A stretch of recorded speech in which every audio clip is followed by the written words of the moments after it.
Carolyn, I can't tell you how excited I am that one, we're back together on camera again. I know we got to do Yeah.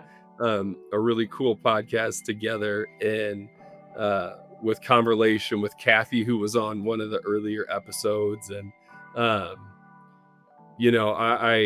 I've you and I have kind of connected as we've gone through, and I can say that it is as I went through that, a lot of my story, and there have been times that you and I have, you've had um, you've been gracious enough to allow me to reach out to you when I'm struggling, and that's what this is about, is providing that space where people feel a little bit less alone.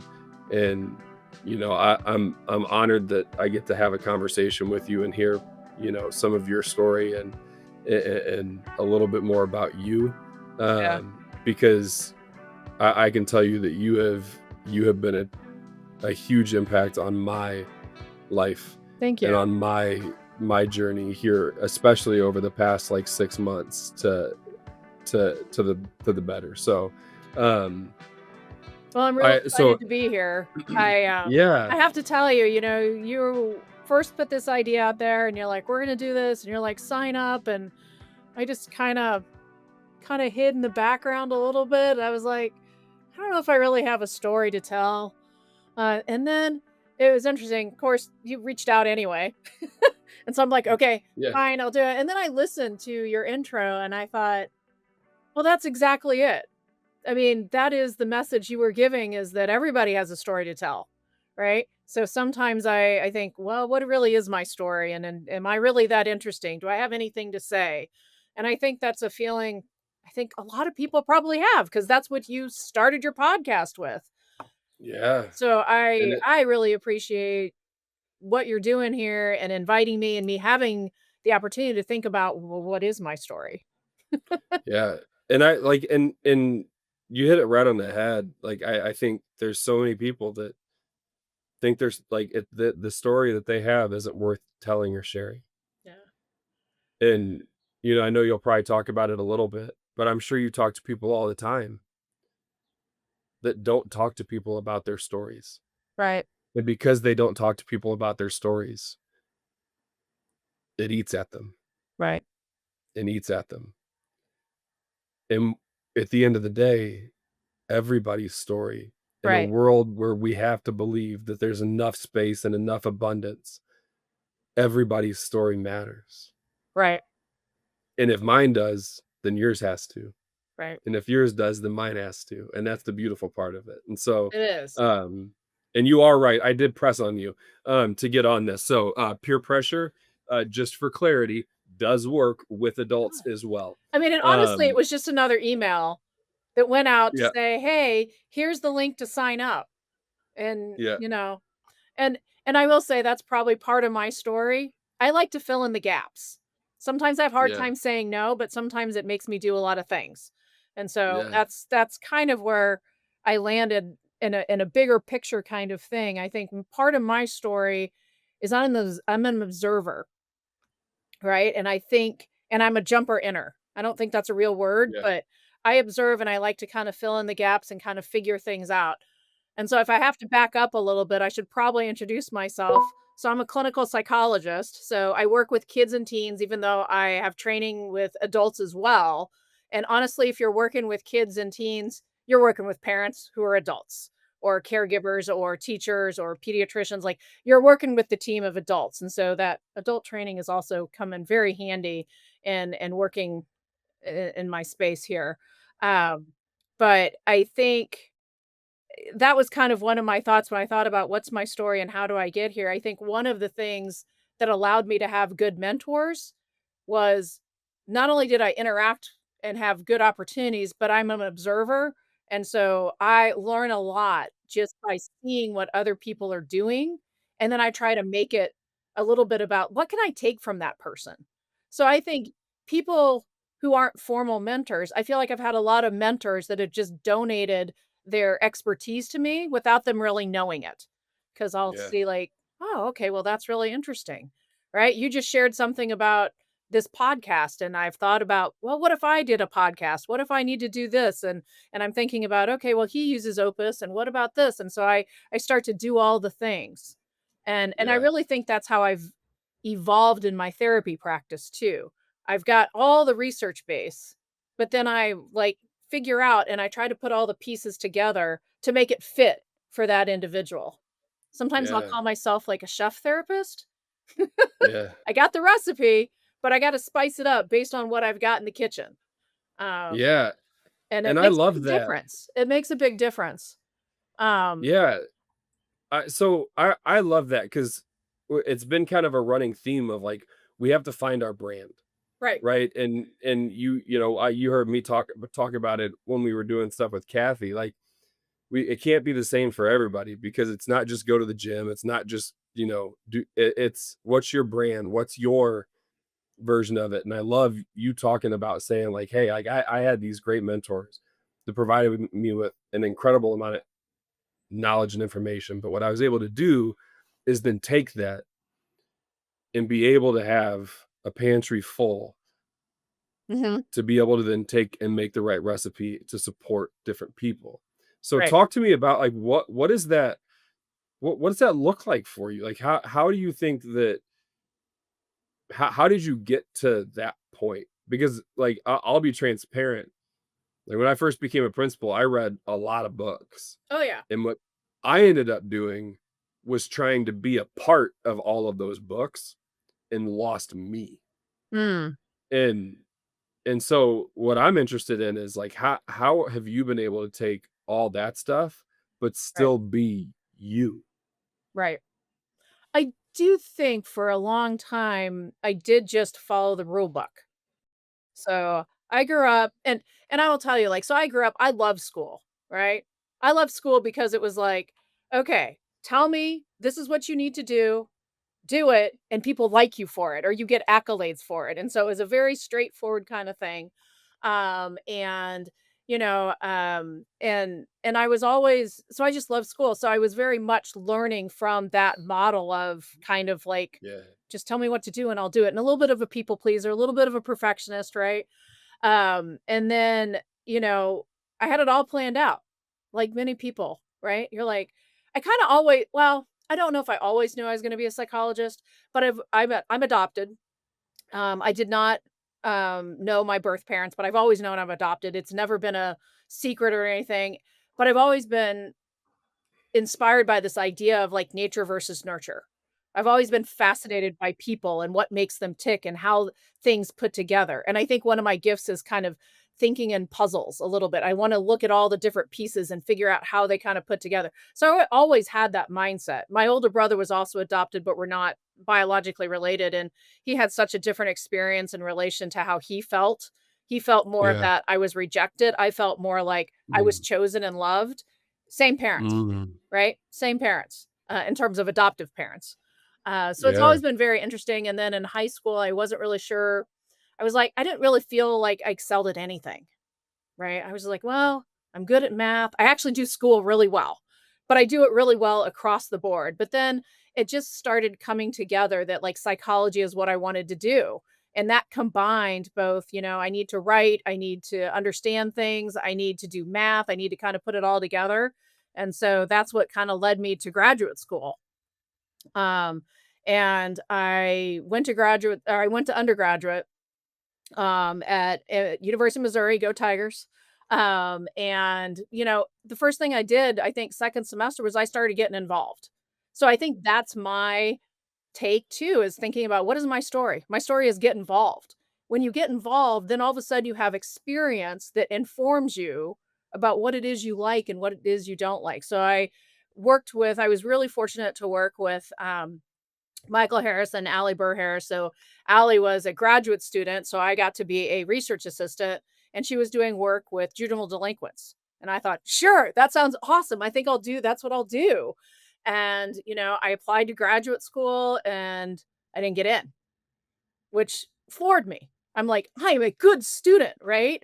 I was like, I don't, it really floored me and made me wonder about different things. But I was really fortunate that her husband, also a psychologist, was moving to St. Louis, and they needed a research assistant at the Children's Hospital in St. Louis, and I got to be a research assistant and for a job for working with kids who had diabetes and looking at control and looking at family interactions and all the things that and you know what? I like that a whole lot more than juvenile delinquency. Yeah. Um, and you know, it's not what I predicted. I also thought I was gonna get married right out of college because I thought that was the plan. So you talk about, like, you just follow the plan and you just do the things, and that was pretty devastating because I had a pretty bad breakup right about then. So in some ways, like, the wool kinda got, pulled out from under my feet, but I'll tell you what, my 3 years working in St. Louis were some of the best years of my young adult life. I really enjoyed and found lots of social connections, lots of friends. I found my Yeah. husband, and I really learned a lot working as a research assistant. And so I ended up still, though I love psychology, so I applied again and got put on the wait list. But I think it was partially I've decided because I was trying to think about what the rules were, and I was thinking too much about what they I thought they wanted to hear. And I think that was part of my challenge and maybe, like, I don't know, getting accepted because at this point, I think I'm pretty good at what I do, and I think I did really well once I was in the program. But I went to University of Florida and Gainesville, was there for 5 years and then moved back to Kansas City so I could kinda come home and raise kids. And I worked at Children's Mercy Hospital, which is here in Kansas City, which is a great pillar of the community, which that was kind of, again, a great place for me to start my mentorship, right? Yeah. I wanted to live in Kansas City. I was lucky to get that internship. I had a great uh, supervisor, Ed Christofferson, who was really into looking at, pediatrics and psychology and things like that. And so he kind of put the bug in my ear about maybe like doing this thing where you could go and work in a pediatrics office. Didn't really work out. I ended up at KU Med Center, working with a GI guy and functional medicine, which was still good because I was still kind of in that pediatric psychology stuff, but it was really figuring out how everything worked together. We had a bellyache clinic and it was multidisciplinary. So we had PT, we had nutrition, we had psychology, we had GI, and we would have everybody kind of coming together to help these kids who are being, very debilitated by their pain. So Right. it's great to have this multimodal approach to and that whole person approach. And so I was there for about 5 years and two kids, and then decided academia was too much. Yeah. And I think that's the other thing is I kept my scope has continued to both narrow and expand. So at some point I was like, you know what? I really just like doing clinical work more than I like doing research. And so that led me to kind of branch off. Plus I was like, after two kids, I'm like, I need something that's a little more flexible. And so I worked at an anxiety clinic and Dr. Lisa Hale took a chance on me because I had anxiety training, but not specialized anxiety training. And I really appreciate what she did for me in terms of she saw my potential. And I think so often it feels like in careers and jobs today, like a lot of times you read all the requirements for what people want in a job and it's like, well, we kind of want you to have all the experience already, right? We want you to have already done the job that we're posting for. And I think Right. it's challenging to find a job where they're willing to take a chance that say, "I recognize you have potential. I recognize that you can learn." And so I really gained a lot from that. I learned a lot more about anxiety that I never would have gotten otherwise. Yeah. And I also learned how to run a business. Right? So I was all in academia and clinics and doing all that and in order to run the anxiety business, they really had to go out of network because when you do specialized work, it doesn't work the way the insurance companies want you to. To do it well, sometimes you meet multiple times a week and you meet for longer sessions and things like that. So I learned how to run a business. Yeah. And there's so much in there that, Yeah. like, as you're going through that, I'm like, "Oh my gosh, like, well, Sorry, I I'm I just like, wanna apply this, I wanna." No, it's great. Huge shout out to Kansas City still. My, couple of my closest friends from college, best coffee shops, one of the best between Madcap and Grand Rapids, Post Coffee Company in Kansas City. Big shout out to Post Coffee Company. But like I just think about, what you talked about at the beginning, you and your brothers, the difference that you felt Yeah. in in that drive of nature versus nurture for you. And just think about, like, I guess my question for you is just thinking about how you were able to kind of navigate with agility to learn to do those things. How much of your original perception of that being chosen do you think played a role in your ability to have some of that resilience, that perseverance? Because I'll tell you, like, I got rejected from grad school. And then even more recently, like I was discouraged when I was consulting was drying up and things were changing. Like, I applied for over 100 jobs. I have yet to get an interview. Now, I love teaching, I'm not leaving it, but I didn't get an interview, Right. and that was incredibly discouraging because it's like, Absolutely.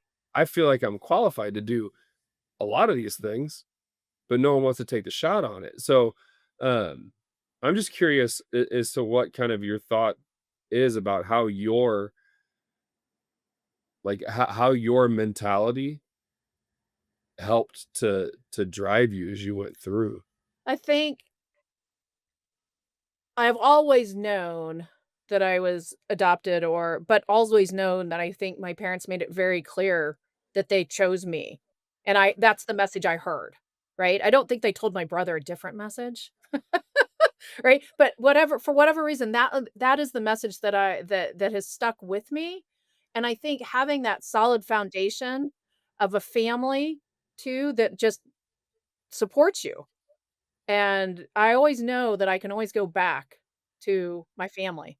I call my mom every Wednesday on my way home from work, right? Like, I still, like, have, these kind of traditions or things that I always do. I see her at other times too, but, I feel like growing up just kind of feeling their confidence in me to do things.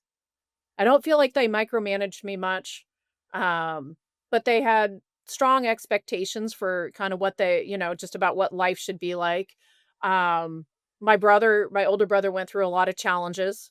I think that probably played a role in it too, of just wanting to be that's kind of where the people pleasing and perfectionism came in, if I want to psychoanalyze myself a little bit.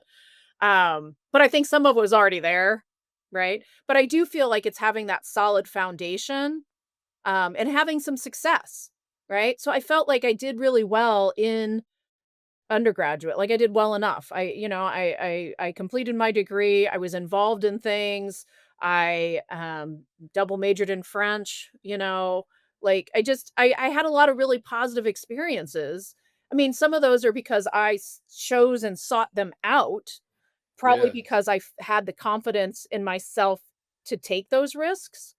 And then even I think growing up a lot over those 3 years in St. Louis, and I think having that option of, like, so I wasn't really jobless, it came up pretty quickly when I didn't get into graduate school, that option was available to me that yeah, I mean, that was luck, that was faith, that was opportunity that just came my way, and so there wasn't a lot of stress in, "Gosh, what do I do now?" It was like, "Okay, well, here's a job, it's in the field that I like, I'll work it for a while and see what happens." Now the second time around when I got waitlisted, that started to be like that definitely started kind of hitting me hard because I yeah, was like, I hadn't really yeah, thought about what else I might do. But then it worked yeah. out, right? It all worked And I out. think I think about that, like, old parable, right? The guy that, goes to heaven is like, "Well, why didn't you save me?" And it's like, "Well, I sent somebody past you to give you water. I sent somebody past you to give you a job. I sent somebody Yeah, past you to give you food." And it's like, how often in life do we not choose to jump right, when there's an opportunity present because we're worried about being right right. instead of worrying about doing. Yeah. And so I love that like you're so much of it was just the ability of just saying like, I'm gonna Right. say yes, I'm gonna try, I'm gonna experiment with it, right? And a lot of that, though, was through connections I had, though, as well. Because I think about I wouldn't have left KU Med Center as easily, I think, as if I hadn't met Dr. Hale and she hadn't believed in me and offered the opportunity. I wasn't, I don't know, actively seeking. It just I won't don't wanna say it fell in my lap, but it was there. And then after I worked at the anxiety center, like, I worked really hard to make sure I knew what I was doing. Right? So that I put a lot of pressure on myself because I was not officially trained in graduate school with it, and I had put a lot of pressure on myself to do that, and it didn't there were some things that, like, just didn't quite mesh as well, and so we ended up parting ways. I guess I kinda got fired or let go. I don't like to say that. Um, Hey, like we've all been there. right? So, but I'll say it, and it was in and again, but I have to say, like, it was in a really supportive way, right? And I still am in touch with her and, we still have connection, and if I needed something, I could reach out to her, so, but it also was the thing that fueled me to start my own private practice, and now I'm in a pediatrics office. I office share with a pediatrics office, so this has kinda come full circle. It took a long time to get there, but I wouldn't have done it. I wouldn't have just jumped out on my own had I not been pushed into it. So I also think about Yeah, if I think about my life, I'm somewhat risk averse, even though you're saying, well, you took a lot of risks. But it was also because they were already there. right. Well, and I think it's the idea of are you risk averse or like it doesn't necessarily even sound risk like you're taking big risks that there's doors. Right. You're willing to walk through them. Right. And I think sometimes people, I know, and again, I say people. Um I know for me sometimes it's that decision paralysis where it's like there's 5 doors, which one should I go through? Right. I'm not gonna go through any of them Right. because what if I go through the wrong right? And I think the beauty of, kinda your stories you shared is that it's that that idea of like, "Hey, I'm gonna go through the door that's there." Right. And then I got I had to change. There Right. was another door, Oh. Oh, yeah, that was when and I tried to do I got private to go practice on my to own with insurance after having my 2nd child. yeah, oh, yeah, Who yeah, thought that would that'll be a get good you. idea? Well, one thing I wanna circle back to that you talked about, which, I think is such an uncommon practice now, um, in medicine and generally, is this idea that we bring a group and a collective together to view people as a whole person. Right. And I think, like, to me, there's an analogy there for life too, right? Like, we lean that's where, like, so much codependency in life comes from, right? We lean on Right. one person. Um, but just talk to me about the impact that you've seen being able to come as a team to support people and to do that, and then maybe what you've learned, reflecting on your journey about how what that team looks like. And I know that's like the worst thing to do is ask 2 questions at the same time, but, um, I got 2 doctors on right now, so I know you I can know. handle that one. It's and again, I think it's part of just the way my mind works too that and so maybe that helped funnel me in the right places for this, like, biopsychosocial model, which is that's kinda what I think about. And I think that is I did get a lot of exposure to that because, University of Florida had as a fantastic pediatric psychology program. So I worked with a lot of medical conditions, but we're also working to support the person because kind of what I think about, and I think this is actually really important, is we really think about, like, conditions don't define the person, right? So, it's like not I have, like you may have some depression, but you are not depression, or you are Yeah. not anxiety, or even if, struggling, what a struggle that's very common is, if, as particularly as a child psychologist, if your child is struggling, you are not a bad parent Yeah. or a bad child psychologist. So I think a lot of it is Or a bad podcaster right. or teacher. Yeah. Exactly. So I think a lot of it is not I think the benefit of looking at all the pieces together means that, what is it? The sum of the parts is greater the whole is greater than the sum of the parts, but you have to look at all the parts, something I'm probably massacring that analogy, but it is this idea is that there's a lot of pieces to you. And I think that the Yeah. other piece is that I also think a lot about it's really hard to have all the pieces flowing well together at the same time, right? So a lot of times say like and this works really well with a lot of the middle schoolers and the teenagers whose friendships are in flux, right? That's Yeah. not always going very well. So you have to take time to develop those relationships. But in the meantime, what else are you doing to develop yourself, right? You might be missing out on this piece of it. You're working on it, but maybe you're also working on hobbies. Maybe you're working on spirituality. Maybe you're connecting more with your family. Maybe you're working on your sports or exercise or just reading more. Like, what are like the different pieces that you can rely on that help you? Right? And I think that's true in any job, right? I think I told you before we started this, like, okay, well, I'm gonna have to learn how to delegate more if I wanna do more. Because 'cause I'm in Yeah. this crossroads where I've got an 18, a 20, and a 22-year-old, right? And the last one's graduating. And so I am kinda thinking about what are my next steps? I love what I do in my job. I think I'm pretty decent at it.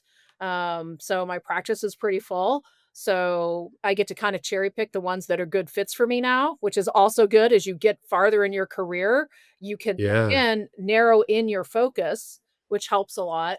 But I'm also like, I want to get the message out from my office out there in the community, and how do I do that? And I think about, Yeah. well, there's podcasting, there's presentations, there's workshops, and I'm starting to develop these different areas of things, but here is where I'm kind of like juggling all these things. And this is where I'm also connecting with a lot of people on LinkedIn. I'm connecting with you, I've connected with Kathy, I've connected and I'm really learning a lot from other people and what they're doing and I kind of think about all right, well, that's interesting what they're doing, or I'm very excited about what they're doing. I think, do I want to do that, or how do I want to do that? Would that work for me? I'm really thinking a lot about all the pieces and how that fits with where I'm at in my life now, right? Because I'm always you always having to think about juggling like family and work and you know marriage and friends and health and all the things, right? Right. So I guess it's a very long-winded answer to really thinking about how you look at all the pieces of your life to try to put them together in a way that fits. And if there's one that's not quite right, that's okay, Yeah. right? It's okay that you're flailing perhaps in a little bit of an area, Yeah. right? And you still have to address it, but you also have to shore up the other areas or those other areas Yeah. shore up while you're struggling in the different areas. And I love one of the things I said earlier today in the training was I just made a comment. I said, like, part of believing in abundance is believing that we're not God, that we're just human, Right. that we aren't perfect. And like, that's the beauty of it Right. is that we're not, which means there's space for everybody else Right. to have what they, and I think there's some beauty in this. And I'm going to jump back to something in just a second, but I think there's some beauty in where um, your episode is because last week Dan Cox talked about start before you're ready Mhm. and just go. And next week Freeman Beals is talking about like just do, Right. just take the step and do it right. And I think there's some beauty in the continuity and the congruity of like that message that comes of how many times have we felt like we're stuck because we're not ready Mhm. because we are worried about what door because we aren't willing to do. And one of the things you said though that I want to go back to that hit me was I remember you and I had a conversation. Um, I had brain uh, injury during COVID, and as a result of that, one of the things they talked about was like, oh, maybe you're bipolar. Um, and I remember calling and talking to you now in a conversation and trying to get some like guidance on like, hey, we're. But as I'm thinking back to that conversation, I never once said I have. I said I think I am, Mhm. or do you think I am? And just that language of changing it. I never say I am ADHD. Right. I have ADHD. Like that becomes readily apparent very quickly to anybody who interacts with me for any period of time. But I think it's one of those things where like we do such a good job of not defining certain things as who we are, but there's still some of those things that we define ourselves as. Right. And I think it was so like to me, that statement was so profound of like, you aren't that. Yeah. Like I'm still Joe, no matter what. You're Exactly. still Caroline, no No matter matter what. what. And like there's beauty to that. No matter what's there. Yeah, that one hit me hard. Yeah. Um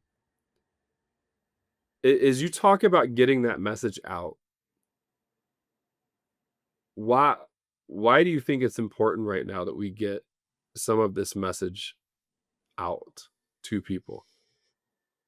I think so on one hand, I'm super excited that we're paying more attention to mental health, right? We've seen the Surgeon General say before, we're in a mental health crisis, the teens are in a mental health crisis, the parents are not all right, we're in a loneliness epidemic, things like that. So I'm excited that we're paying more attention to it. The challenge is I don't think we know what to do with it. And I feel like the pendulum has swung too far over here where we're living in this world of feelings when I think that a lot of what we're experiencing and struggle and uncomfortable emotions are also a normal part of life. And so I think it's really important that people understand that all the feelings are good. How do we navigate it when we're struggling? I want to give Yeah. parents permission to to parent and to not parent out of fear. I feel like Yeah. parents are getting a lot of pressure, the information overload on how to do everything right. I mean, it used to be you had Dr. Spock. That's all you needed to look at. And now you've got everybody, including myself, yapping in your ear about this is the right way to do parenting. This is this kind of there's all these trends about this is how you do parenting. And there's this pressure to get it right. And that creates a lot of pressure on our kids too, to get it Yeah. right. And so I want to alleviate some of that anxiety about our emotional lives. And I think the beauty of it, one is one way of alleviating is to recognize we're probably wrong. Like, we're probably wrong about a lot of stuff, Right. and that's okay. Yeah. As It's parents, we're going to it's get it part wrong. of it. And Yeah. if my kids don't have stories to tell about me, then I have doing it wrong.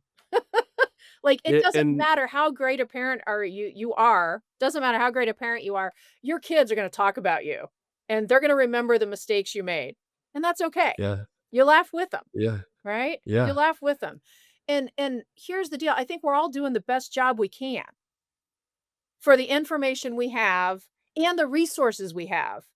Like, a lot of times we're comparing ourselves to these ideals, and it's just that's not reality, and so it's right. not fair to compare When ourselves to a it's perfect world. I like to say my middle son would have been great had he been born as a single child and living on a farm, but that's not the life he was born into, right. and so we work around it. right? We work around what we have based on what our resources, and experience is our teacher, right? We can't know what we don't know until we know it. And we can't know what we don't know if we don't share it. Right.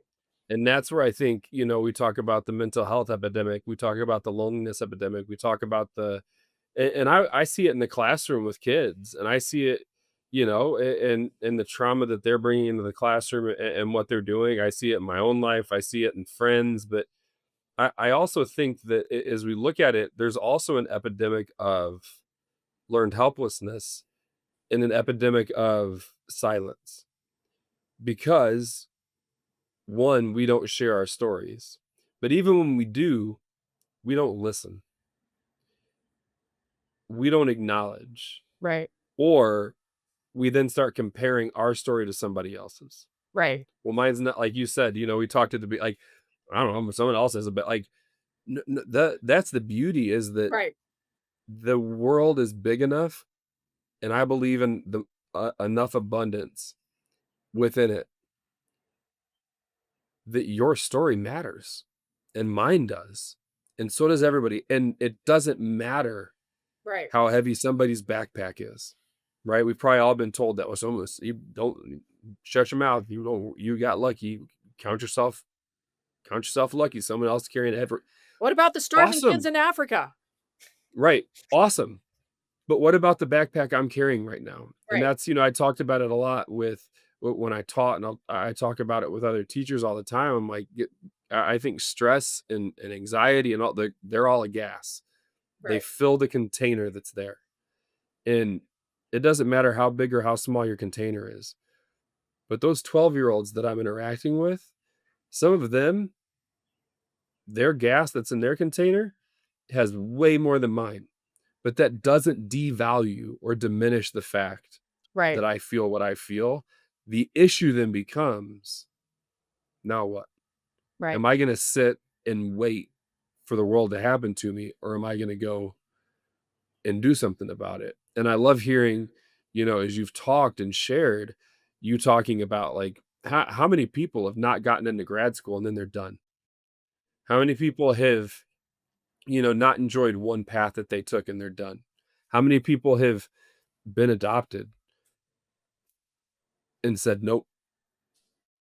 I right, and so it's to me, like, the beauty of hearing your story and all of it there is I think there's so much beauty in the hope that you carry all the time, and the joy that you show in what you do, and this, like, and and knowing you and the people that listen, I hope, hear it in your voice too, like, the passion that's there. It's not, "Hey, No. I wanna get this message out because I want my name out with everybody else's name. I wanna be, I wanna be with Brené Brown," but it's, uh, I want the message out because I want parents to feel like they're not failing.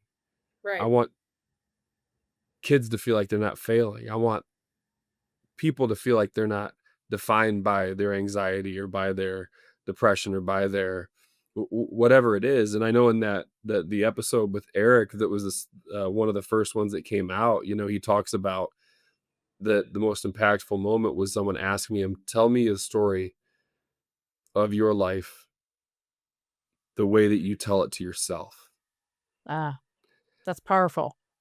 And that, like, I think there's something powerful to that. And you sharing what you shared, I think there's something powerful to the fact that, like, there's probably people sitting who are going, like, "I didn't get into grad school. What do I do now?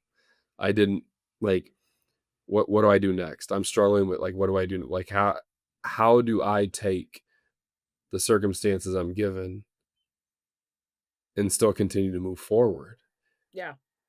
And you being able to share, and again, going back to that, like, it we're defined by, you know, the sum of our it's the whole, not just the sum of our parts. We throw the baby out with the bathwater.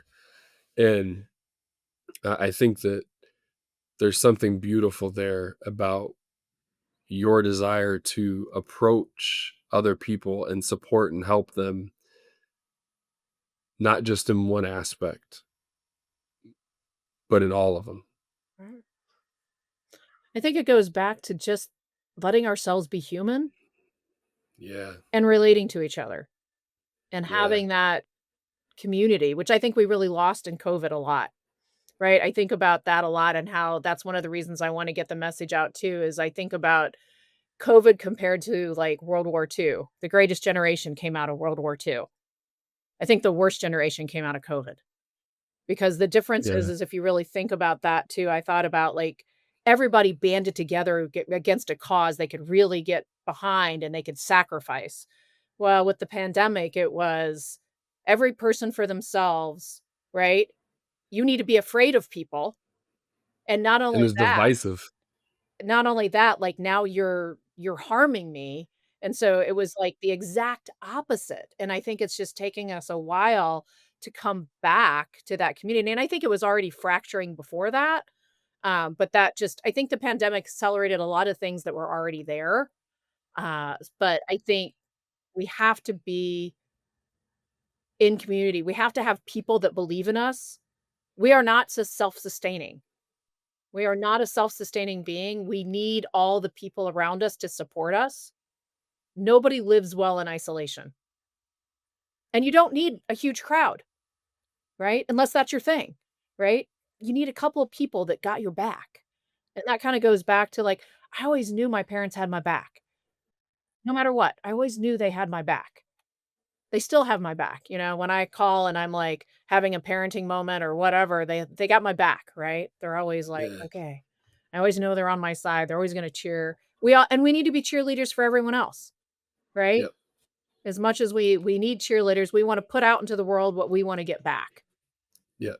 And And I just think we forget that a rising tide lifts all ships, yeah, and not we've all just got yours. struggle. Yeah. Everybody's got struggle. Might look different, but everybody has Yep. struggle.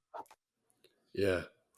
Uh, so one, Caroline, like I can't express how much I've enjoyed listening to your story. There's so much for me that I know that I'm like sitting and perseverating and chewing on. Um, but if you had to kind of share anything out that is really your passion right now, that is really like I want this message to be heard. Right. What would that be? Oh, so many things. Um, As many as you want. I think one of the things that started to kind of come back to my mind is this concept that I've kind of coined. I don't know if I've coined it or not, but like I call it realistic optimism. Okay. And what that really means is we need to acknowledge the hard, right? Yeah. It doesn't do us any good to avoid it. We have to acknowledge and have compassion for ourselves and for other people and acknowledge the difficulty that we experience in life, but we can't get stuck in it, right? That's where the optimism comes in. I may not like where I'm at now, and actually, man, this was really rough, and I might need support, but I also know that's not where I wanna stay. So then I start Yeah. thinking about, well, there's a lot I can't control in this situation, but what is it that I can? Where do I need to reach out, or what do I need for support? But it's really knowing that beyond the hardship, we have to acknowledge it, experience the feelings of it, but then we have to think about how we move on. And so I think that's part of my message is really thinking about embracing those negative emotions for what they are and maybe what they're telling us and having that compassion, but then having that hope and optimism to think, okay, this isn't the end of my story, right? This is there's a quote that really got me through some really hard times, especially when my kids were going through some rough times, is breathe, darling. This is just but a chapter. It's not your whole Mm. story, right? And I think, like, that's really sustained me a lot through whenever things are just kind of feeling really unsettled or seeming really bleak. That's really helped me to know, like, this isn't where it ends. This is just Yeah. part of the struggle. And just like any good book, you gotta go through that struggle. Nobody wants it. Yeah. Nobody wants it. No. You don't get to choose what it is. But when you get it, it's like, what do you do with it? Right? Yeah. And not to be afraid of it, but to move through it with preferably people. Because again, when Yeah. you're in the struggle, you can't get out of quicksand by yourself. And I love so two things with that. I love one that breathe is the first word in it. Yeah. Because so often when we're in those situations, the first thing we do is take a breath.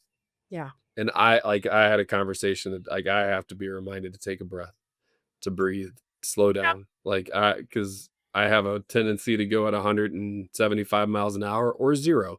Yeah. And there's not always a great in between. But I love that. And then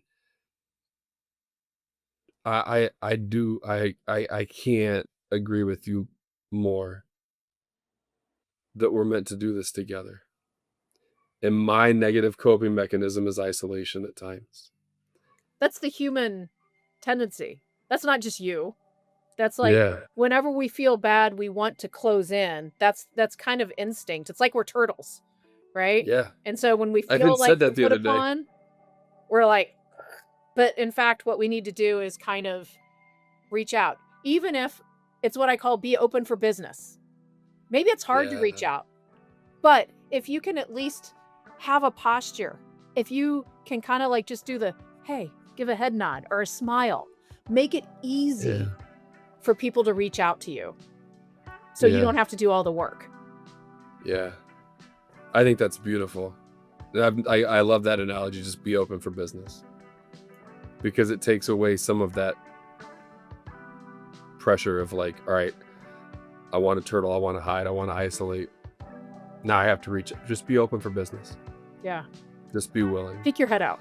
Ca- Caroline, if people want to connect with you and follow you, um, I know there'll be some stuff in the bio, Sure. and we'll put in there. One of the things that I love with the people that are coming on in the first, especially like 6 months or so, is that I know that there are people that his stories resonate and do that. That if people reach out, they're going to be people who connect back with them Absolutely. and see them. And so I just want to thank you so much for taking time out of your evening to spend with me.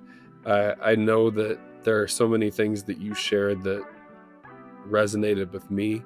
um, I want to thank you just as a friend, as someone who I've reached out to when I've had times that were dark and that were tough, um, and that let me in and provided me support. And I can say without a shadow of a doubt, I never felt like I was defined by anything other than just Joe. And so I want to thank you for that, just personally too. Right. But I hope that those that have listened or watched um, are able to hear your passion, your joy, the work that you do, the things that you're doing to make change, um, and to help people feel a little bit less alone, to help them feel like they belong in this space, in this world. Um, and so I sincerely appreciate your time. We'll get some stuff in the bio. Please Right. reach out to Caroline. She is a wealth of knowledge, but beyond that, just as a wonderful human being. Thank you. Um, I and appreciate it. And I'm just going to go back at you, and I appreciate this opportunity because again, I know you're doing this so people hear get to hear other people's stories, but I also going to say it was really powerful for me to have to think about what my story is and to be able to share some of that story. That was also just meant a lot to me to think about, as you said, well, maybe my story matters, right? yeah, I do have something to yeah, say, or maybe it'll resonate with somebody. So I appreciate that. If people want to reach out to me, the best way to do that is probably my website of carolinedanda.com. Very original, but pretty easy to find. Same thing on, I think, Instagram, LinkedIn, Facebook, just my name. awesome. And as things come out, there'll be some shorts on Instagram and different things like that, and we'll tag Caroline in those so you'll be able to connect with her. But one, thank you as well. That means a lot back to me as well, and I'm glad that it made you think about your story, because your story does matter. My story matters, and for anyone who's listening, for anyone who's watching, your story matters too. And so I appreciate this time, and I'm looking forward to continuing to stay in touch. Those of you who are listening, I hope you continue to take this journey. And I hope that this time allowed you to feel a little bit more like you belong, a little bit less alone, and a little bit more like in this world, you're not defined by something, you're defined just by you. And so, with that, I hope everybody has a wonderful weekend. And I'm Joe Mullican, and this is Life Mentored.